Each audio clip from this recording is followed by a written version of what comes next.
Why it's time to rethink what happiness really means. What if everything you thought about happiness was wrong? What if happiness isn't joy or even pleasure at all? We talk about happiness all the time, but how well do we really understand it? Every year, we get flooded with happiest countries, rankings, quotes about chasing joy, and endless advice telling us how to be happy. But here's the thing. Most of us are chasing something we can't even define.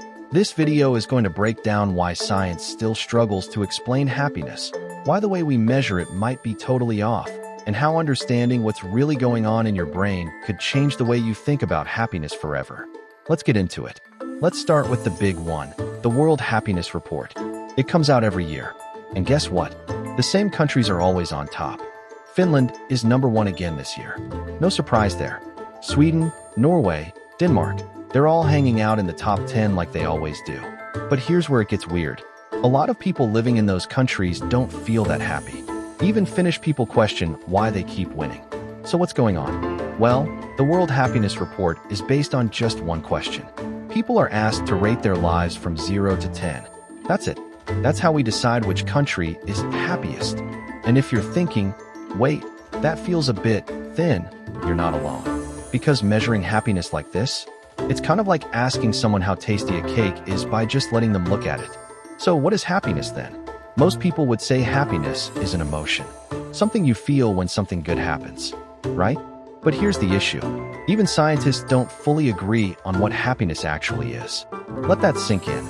The thing everyone wants more of, feels they should have more of, is still kind of a mystery in the brain science world. And it gets more confusing when you try to define it. Look up happiness in the dictionary and it'll say something like, the feeling of being happy. Helpful, right? Super clear. Let's talk feelings versus definitions. Some experts say happiness is just pleasure. Others say it's contentment. Some say it's joy, or even euphoria. But here's the kicker. These are all completely different experiences. Let's break it down. Pleasure can come from weird places, like listening to sad music, watching a horror movie, reading a tragic love story. You might enjoy it, but you're not exactly beaming with joy. Contentment is a whole different vibe. Picture this. You're in your comfiest chair. It's quiet. You've got a glass of something smooth in one hand, your favorite book in the other. Everything's done. Life's good. That's contentment. Now compare that to euphoria. You're jumping up and down, screaming, laughing, can't catch your breath because something amazing just happened. That rush. That's happiness too, right?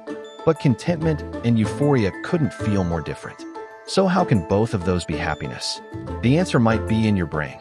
Here's where things get scientific. But don't worry, we'll keep it simple.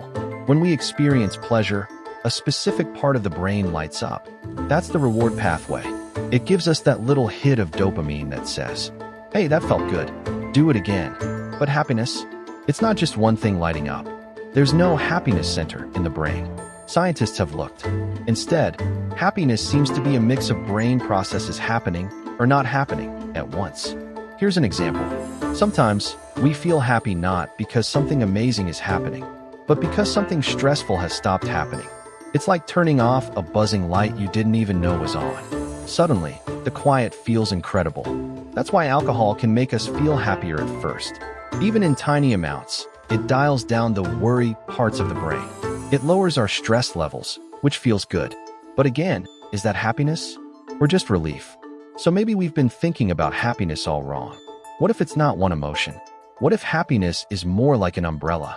Underneath it, we have pleasure, joy, relief, contentment, excitement, satisfaction. All these things feel good, but they feel different. Trying to define happiness as just one of them is like trying to explain music using only one note. Let's go back to those happiness rankings for a sec. The 2025 World Happiness Report focused on belonging and kindness. That says a lot. It shows us that happiness isn't just about feeling good. It's about feeling connected. Humans are wired to be social. We thrive on connection, validation, empathy. There's a mountain of research linking kindness to higher happiness. Not just receiving kindness, but giving it, too. Small acts. Helping someone carry groceries, sending a thoughtful message, even smiling at a stranger. These actually boost brain chemistry in a positive way. But here's the double-edged sword.